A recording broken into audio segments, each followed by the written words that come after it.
All right. Welcome, Carla. We greatly appreciate your leadership. And as always at SETC, we begin all things by acknowledging the original stewards of the various lands that we're on. We also acknowledge our ancestors. We acknowledge all those who toiled without compassion or compensation. We acknowledge all the elders and community stalwarts whose shoulders we stand on as we build, share, and learn together for our collective liberation and sovereignty. So, it's such a pleasure to be here with you today to learn more about Just Like Family. So I have about 5 or 6 questions where you'll get an opportunity to let us know what's going on within the org. And I think I'd like to start off by learning more about your origin story in the origin story of Just Like Family and how you are disrupting multiple ecosystems with its development. Oh, what I love about this is that actually I'm creating a new origin story. So it started from the founder of Just Like Family in 2010, created a home care business because he couldn't find adequate at the level that he expected for his mother. He didn't see that in his marketplace. And so he decided that he had to, like many great entrepreneurs, he had to actually start it by himself. And so that's where Just Like Family came from. He wanted it to be a care business that actually cared just like family without the drama. So really what was beautiful about the network of franchise partners that he had is that he deeply cared about their empathy and their own why. And so when they ended up buying, it's because they equally cared about people as much as profit. So even though it's a for-profit business, it's really rooted in the why and empathy and putting people first.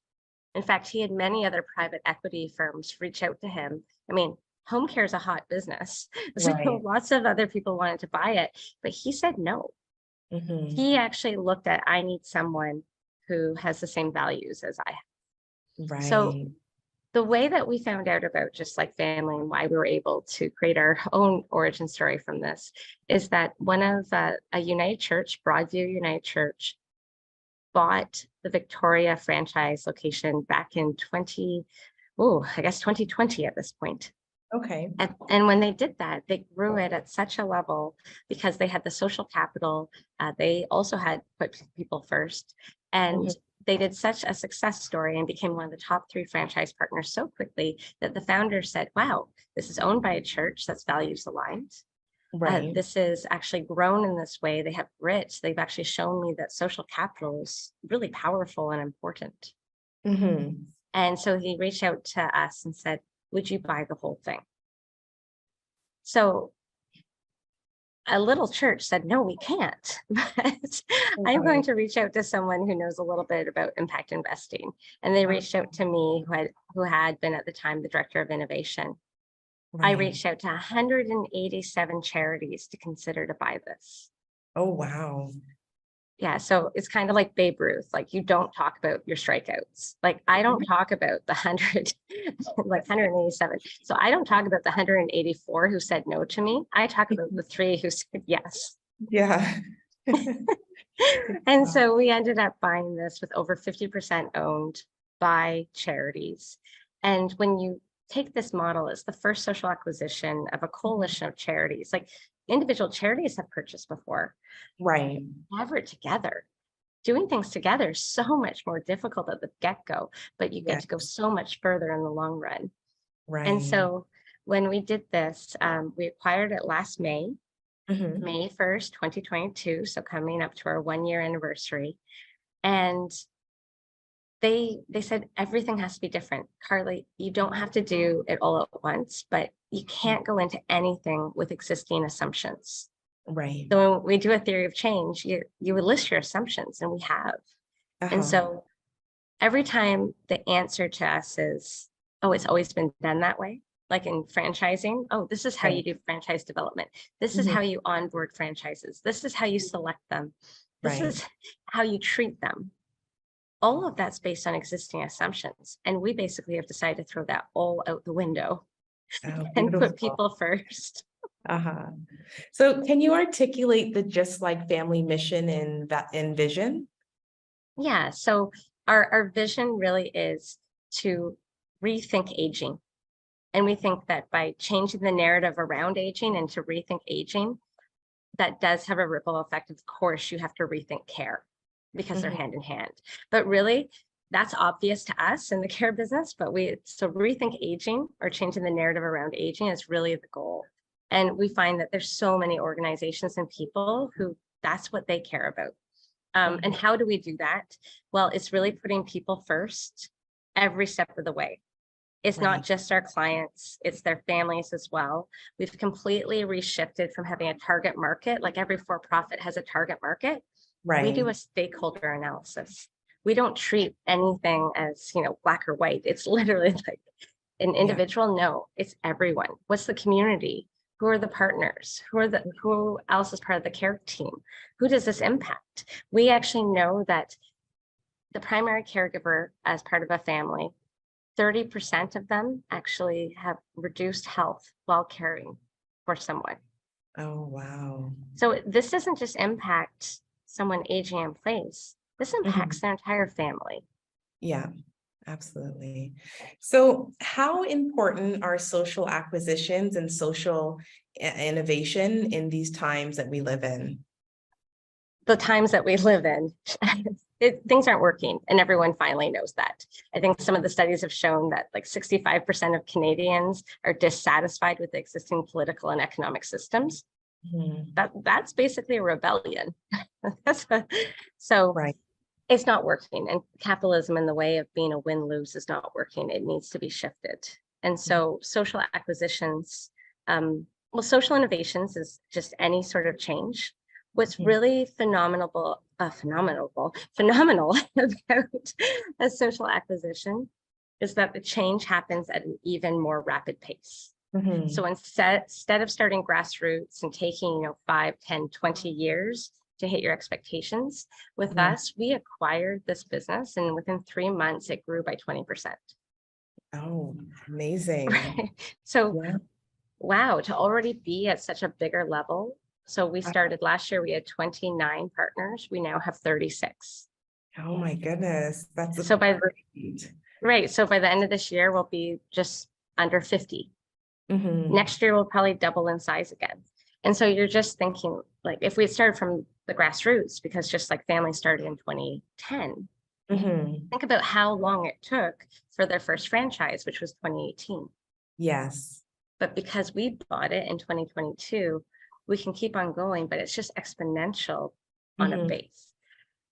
And so why is it important? Well, everything we do is a win-win, right? So now it's so much bigger impact. It's so much quicker for us. We don't have to wait. The speed of change that's required today can be Mhm. accomplished through social acquisitions in a way that social innovations can't possibly catch up. By the Right. time they do, like that ship has sailed. There's Mhm. just too much urgency today.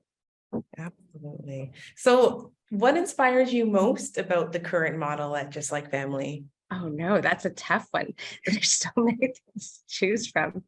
Um, I mean, I like the possibilities of what it can do, but I Mhm. think the word for me that was just popping out, which is maybe a shocking word to use, is love. Okay. Love, just as soon as you asked me, I have so much love for my team, Mhm. so much love and grace for my entire network. I think that franchising originally was developed at the heart of it, that someone created a great idea that served people in their neighborhood.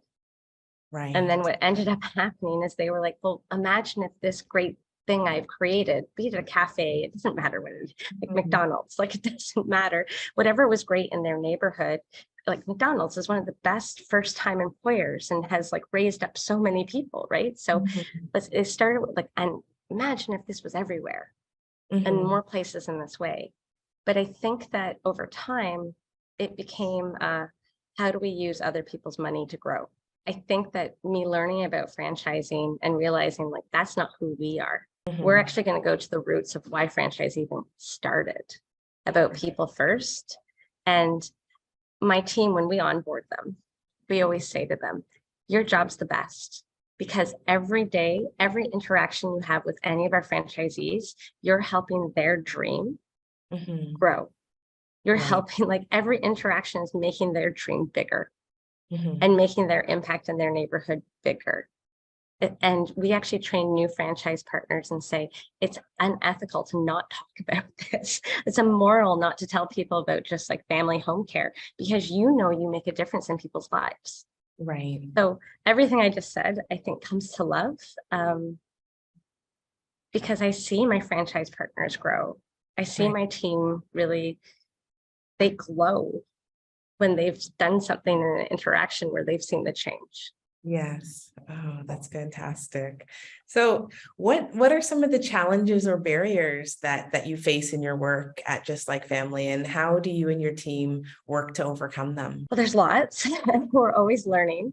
I actually found it really funny. I went to the CFA, the Canadian Franchise Association National Convention, and I told them some of the things that I had done in my first year, like buying, we bought back a franchise. We ended up doing our, certain things that they said to me, no franchisor would ever do what you did in their first year.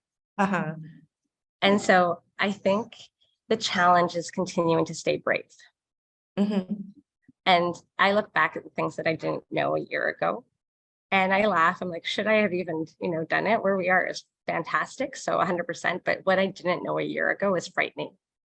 Mm-hmm. But it's staying brave, staying open.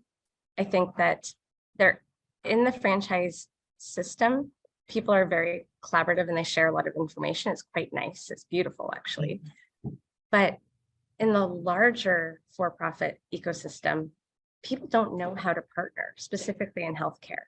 Mm-hmm. And so I think it's like continuing to be brave, but part of that is continuing to step up again. When someone doesn't want to partner with us or when we're turned down, it is that ongoing grit. And that doesn't go away.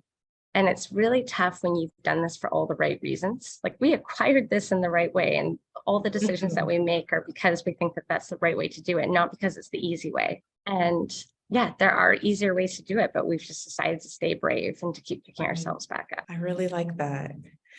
So what is your ultimate goal with Just Like Family, and what does success look like to you and your colleagues? Okay, well now, can I share all of that? Of course I can. I really do feel as though we're disrupting franchising. So every interaction that we have, working with charities as referral partners instead of franchise brokers, which would be not going to franchise shows, not going to places where the typical franchise owner would go or what we think they look like.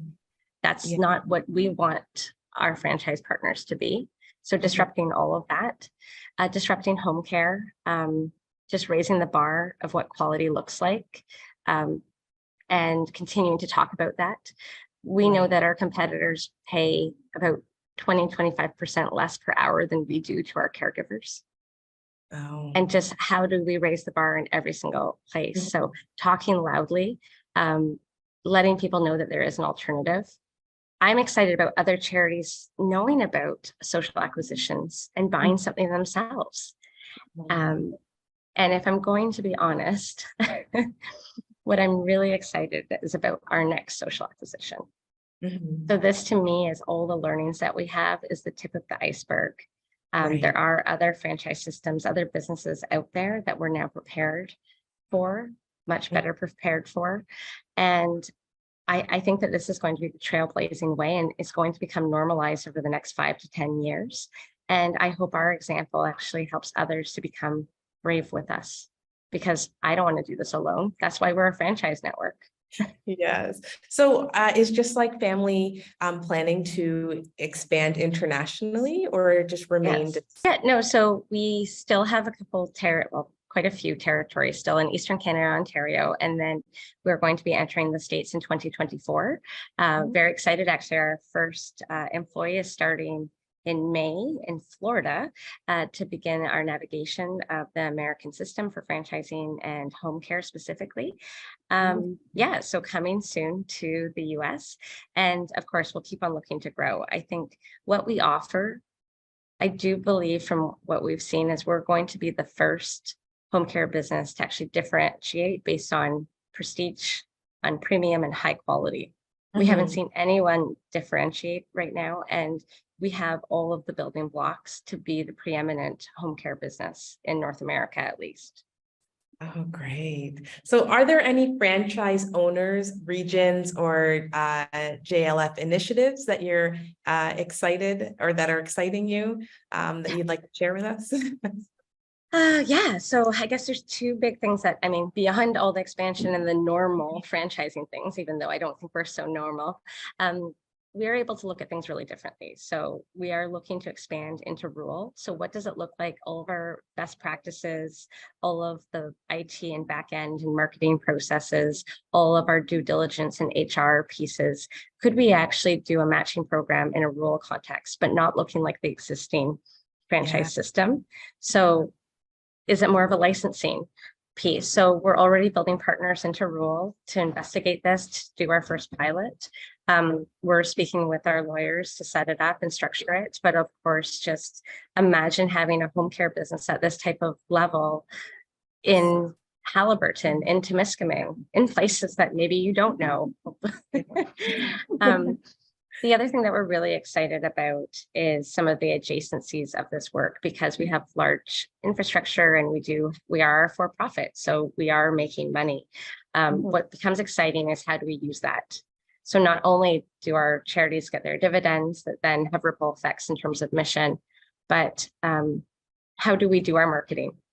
We have two things that we're doing right now. One is we've actually created a seniors hub calendar of virtual events. So pre-pandemic, people, shut-ins didn't have any programming. And there's obviously a lot of fear when there's a new outbreak of COVID or whatever it is. I mean, outbreaks could be multiple things. And so now more seniors know how to use Zoom and other technologies. So we can actually do virtual programming in a way that wasn't capable before. But instead of us doing it, we're just curating it. So we're working with libraries, we're working with seniors associations, churches, temples, mosques, doesn't matter. We're actually starting to get more virtual programming with multiple languages, as if people do have Alzheimer's or dementia, they often revert to their mother tongue. And so having virtual programming only in English and French is not sufficient. And so a normal business wouldn't actually invest in this. But for us, this makes sense. So spending the capacity to build up an entire curated virtual programming for shut-ins and people who have fear, but to still not have social isolation is a huge project for us. The other one we're looking at that I'm super excited about is creating our own Just Like Family publishing house. So we're in people's homes almost every day. Many of our caregivers actually have various backgrounds. One of my caregivers has a journalistic background. Wouldn't it be neat if we actually supported seniors with their memoirs? What happens if we created a whole line of dementia books? Maybe even people write their own stories, and as they progress, that they actually get to read their own stories to help them in their memory. There can be so many other opportunities of that, and we've been speaking to the Alzheimer's Society to actually donate the proceeds of all of that effort. So there's some interesting things that we can do with our power and privilege that we have in the structure that we have, fully recognizing it and staying true to our roots. That's beautiful. I love the, creating memoirs, because it's usually at the end of your life that you want to leave something for your family or your kids. And it creates a perfect opportunity to work with seniors on putting their life's story on paper for their loved ones. That's fantastic. Great. So do you have any closing thoughts or calls to action? I think probably be brave. I think the biggest thing for me is that I didn't know that what we were doing was impossible. In the social acquisition, from the moment that we signed our letter of intent to purchase this, it was last January 21st. Right. We ended up doing all of the due diligence, the business planning, raising the funds, landing private debt because financial institutions couldn't move fast enough. And we ended up waiving all conditions in like 2 months and a week. And we ended up fully acquiring the business in 113 days. I didn't know that that was impossible. So anyone who has a financial background, investment banker, anyone who's done mergers and acquisitions, that's impossible. And especially when you think that we had charitable boards to deal with at the same time. So, but we still did it. And so I think that if you think something's impossible, it is. But if you think it's possible, then you're also right. And if there's anything, if you can use this story of doing something trailblazing that maybe stretches yourself. I mean, for me, making an impact and making this type of difference is my rally cry. That's beautiful.